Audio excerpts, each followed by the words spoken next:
Justin Fields is an absolute roller coaster because he has some of the absolute best plays out of any quarterback in the NFL, as you'll be able to see in this highlight reel. But he also will sometimes make the most head scratching plays as well, where his receivers haven't been open for much of the time. But in the chances that they were, he would sometimes just completely miss them and hold on to the ball for an extra entire second and really get his offensive line into trouble that way. So he is very puzzling.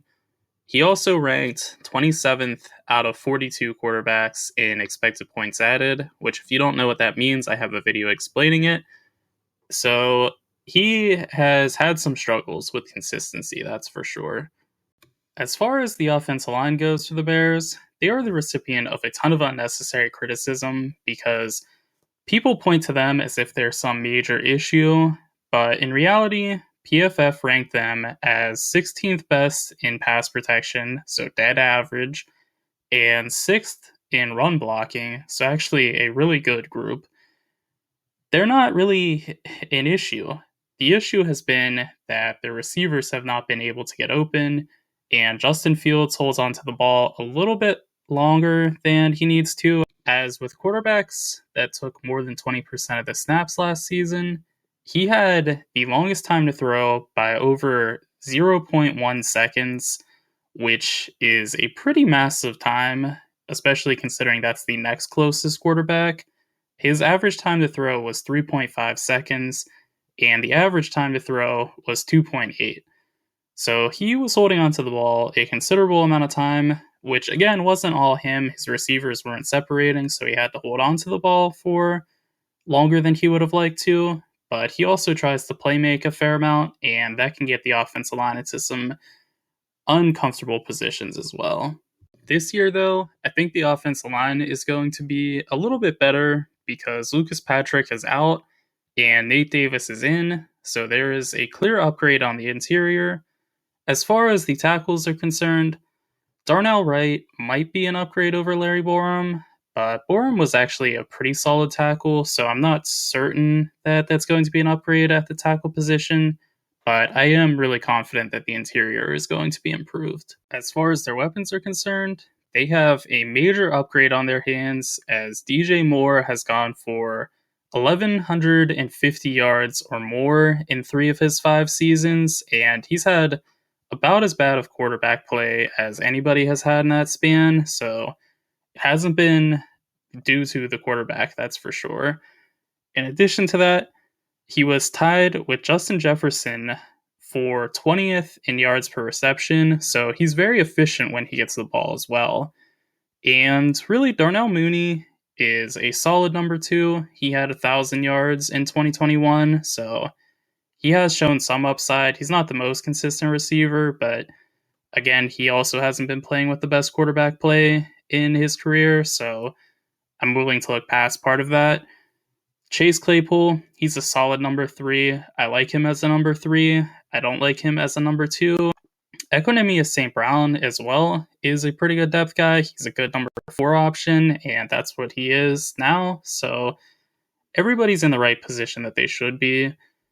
Also, they have pretty good tight end play because Cole Kmet is a very underrated tight end. He's very solid, good receiver, can block as well. Robert Tonyan, more of just a receiver only, but is a solid tight end as well. So they have some options to go to.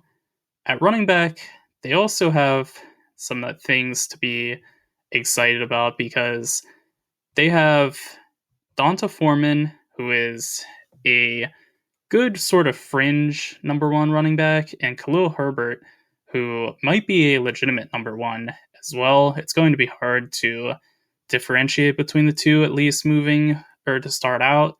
We're going to need to see them moving forward a little bit. Roschon Johnson is also somebody in the mix. They drafted in the 4th round this past draft, so they have depth at basically every position, and that's something that couldn't be said for them as recently as last year even. As far as the defensive backs go, the corner room really leaves a lot to be desired because Jalen Johnson is a solid corner. but he is far and away their number one at the moment. After him, they have Tyreek Stevenson, who was considered by some to be a fringe first rounder talent, as he's really athletic and can play man coverage really nicely. So there are some things to like about him, but he ended up going in the late second round, so it's unclear if he'll be a instant starter or not. He is projected to be a starter, but it's unclear if he's going to be able to contribute or not.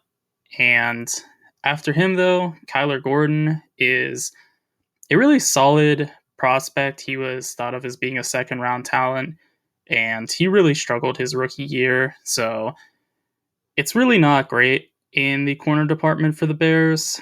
After them, though, for the safeties, it's actually pretty legit because Eddie Jackson is a high-end safety, and Jaquan Brisker is an up-and-coming safety that had a really good rookie year this past season and is only slated to improve. So there are some things to like for the defensive backs, but as a whole, this corner room is rather rough. And speaking of being rough, their defensive line is pretty atrocious. Andrew Billings is a very good nose tackle, and DeMarcus Walker is a good sort of hybrid edge that can play the interior as well. And then after them, it is guys that don't necessarily belong in the league. Justin Jones is probably the next best out of all of these players. He has not been good in basically his entire career, though. After him, there's Rasheem Green, who's an okay edge, I guess. I would not feel good with him being a starter, though, and he is going to be pretty clearly their best definitive edge. So it is really rough for their defensive line. And what's funny is Billings and Walker were additions this past free agency. So the defensive line was actually even worse last season. And I would say, as of now, I would project that their defensive line is going to be the second worst in the NFL, only ahead of the Cardinals. So it is not great. It's not all doom and gloom for the Bears defense, though, because they have arguably the best linebacking core in the entire league, because Tremaine Edmonds was a top 5 linebacker this past season for the Bills, and he was just absolutely exceptional in pass coverage, as he earned a 90 PFF grade in coverage, which was best among all linebackers. And TJ Edwards is not too far behind him either, because he earned a 78 grade, which was 9th best in the league. So they can really cover, and they're going to have no issues staying on the field all the time then. And they also have some pretty good depth, because Jack Sanborn is a solid third linebacker as well. So if they need to go heavier and not just be a nickel, which may be the case because, again, they don't have very good corner play, they're not going to really miss a beat. It's worth noting, too, even though TJ Edwards is only 242 pounds, he was really solid in run defense for the Eagles as well. So they're not really going to be picked apart in the run game. So there's basically no way to attack their linebacking core. And I have a ton of faith in them because the talent is definitely there. And also the coaching is also there, because Matt Eberflus for the Colts, when he was their defensive coordinator, seemed to maximize their talent every single year. And I have a feeling he'll be able to do the same for the Bears this year with their defense. So just give them an even extra leg up in the linebacking department, because Eberflus knows how to use his linebackers. So I think there's reason to have hope for this Bears defense. Lastly, for their coaching, I really do have a ton of faith in Matt Eberflus as a defensive mind, because his 4 years in Indianapolis, they averaged the 9th best defensive value over average, and the year he leaves them, the Colts went to 17th.